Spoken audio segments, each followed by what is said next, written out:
నాగుల చవితి పండుగను పురస్కరించుకుని శ్రీ పర్వతవర్తిని సమేత శ్రీ రామేశ్వర స్వామివారి దేవాలయంకు వేకువజామునే భక్తులు పెద్ద సంఖ్యలో వచ్చి పుట్టలో పాలు పోసి నాగేంద్ర స్వామికి పూజలు చేశారు. అనంతరం స్వామివారికి అభిషేకాలు చేశారు.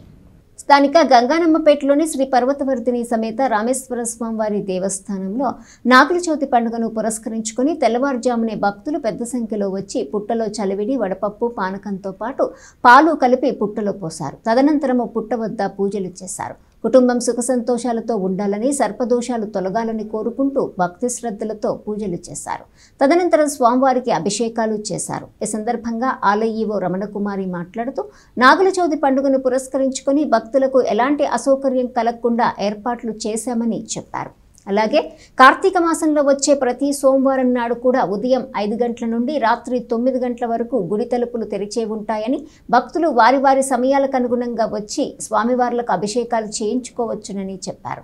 అలా కాకుండా ఒక్కసారిగా ఉదయాన్నే వచ్చి అభిషేకాలు చేయించుకునే నేపథ్యంలో రద్దీ ఎక్కువగా ఉంటుందని ఆమె అన్నారు. కనుక సోమవారం భక్తులు ఏ సమయంలోనైనా వచ్చి అభిషేకాలు చేయించుకోవాలని ఈవో రమణకుమారి విజ్ఞప్తి చేశారు.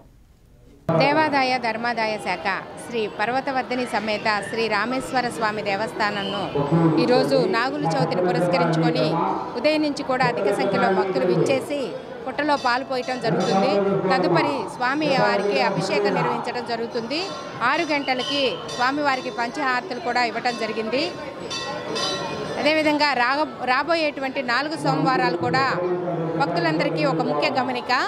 సోమవారాలు ప్రతి సోమవారం కూడా ఉదయం 5 గంటల దగ్గర నుంచి రాత్రి 9 గంటల వరకు కూడా గుడి తలుపులు తెరిచే ఉంటాయి. ముయ్యటం అంటూ జరగదు. కాబట్టి మీ యొక్క కన్వీనియంట్ టైంలో వచ్చి అభిషేకాలు నిర్వహించుకోవాల్సిందిగా తెలియజేస్తున్నాము.